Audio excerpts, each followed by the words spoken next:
Kindiki, wadhifa uliotanguliwa na miaka miwili ya usimamizi tata kwenye Wizara ya Usalama na Masuala ya Ndani ya Nchi.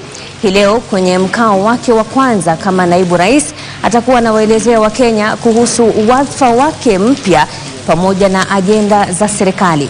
Mimi ni Mashirima Kapombe kutoka runinga ya Citizen, lakini niko na wenzangu kutoka mashirika mbalimbali ya habari. My name is Joel Chacha from K24 TV. My name is Michelle Ngele Odhiambo from NTV. And I am John Jacob Kuria from the Kenya Broadcasting Corporation. I am Ashley Mazuri from KTN. Good evening, I'm George Maringa from Cape Media Limited, TV47.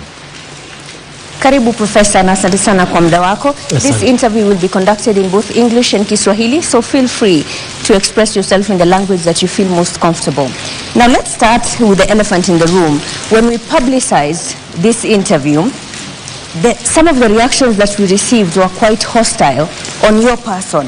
And I'll read some of those responses that we got. One said, cancel that interview. Another one said, not worth my time. Another one called you a butcher and a murderer. Another said, who killed protesters under his leadership? Now, why would this interview generate so much hostility on your person? And why do you think Kenyans feel tonight whatever you have to say is not of value to them? First, I appreciate and thank you for having me on this broadcast.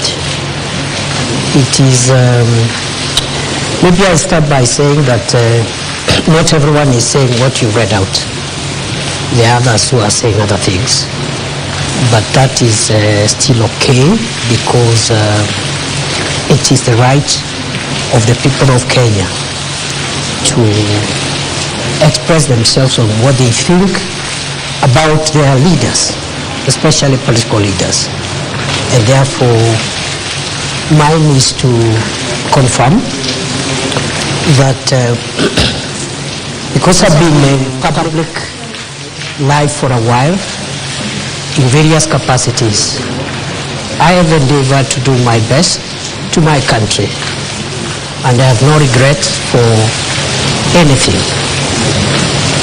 Maybe lessons learned, which is a common human thing that perhaps there are things I've picked along the way.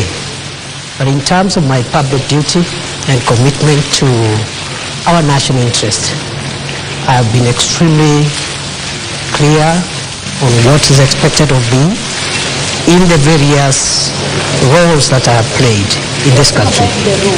As Interior CS, where Kenyans feel that you oversaw massive brutality on Kenyans who are expressing themselves when they felt that their leaders were not representing them in the way that they should, do you take personal responsibility for the murder of 60 people according to the KNCHR?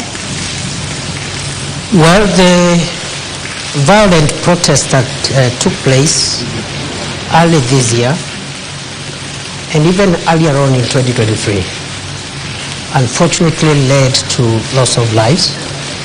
Some of those lives were lost in various ways, including through police action.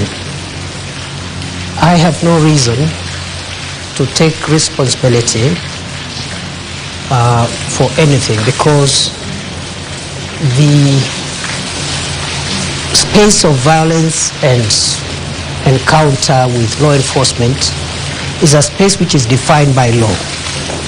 And the role of the Minister for Interior is defined in the Constitution, Article 245, on what that role is. That role includes providing policy guidance to the organs of internal security.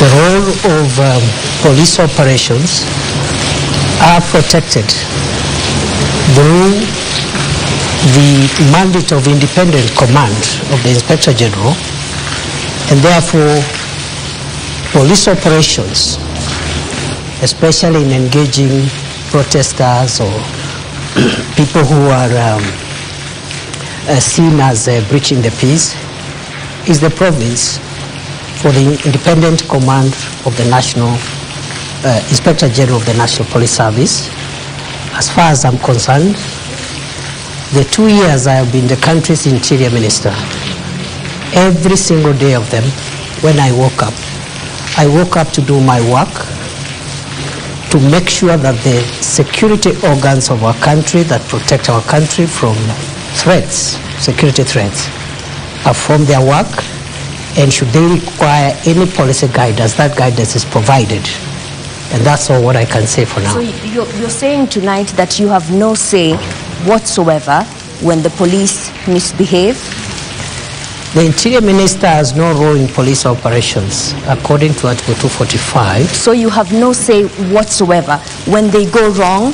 As a professor of law, I have a say, and I said it. And the say is this, that police officers are allowed to use force, including lethal force, in exceptional circumstances. Should any officer violate the strict parameters of those circumstances, they are accountable under the law. And we say it many times, not once, not even in the context of the protest alone, but also in the context of the fight against terror and the fight against banditry and other organized crime. That any police officer who uses their firearm lawfully within the Constitution, including lethal force, has legal protection. But any of them who exceeds the parameters of the Constitution is on their own, and the organs of accountability is not the Interior Minister. It is the agencies such as IPOA and the DPP and the rest. So who shot at David Chege at the precincts of Parliament and Erickson Chalo Mutisia? These two young men were not armed. Would you say that use of live ammunition was reasonable? I think the matter of the violence that occurred in Parliament and the unfortunate loss of life is a matter that which is actively being investigated by IPOA and other agencies. So it will be preemptive for me to tell you who shot the two Kenyans who unfortunately, according to the records, lost their lives in that context. So how far are the investigations? You're the DP now. You may have moved on to a different role, but it's definitely senior to... I'm aware that there are two ways of conducting investigations. One is through the internal affairs unit of the police.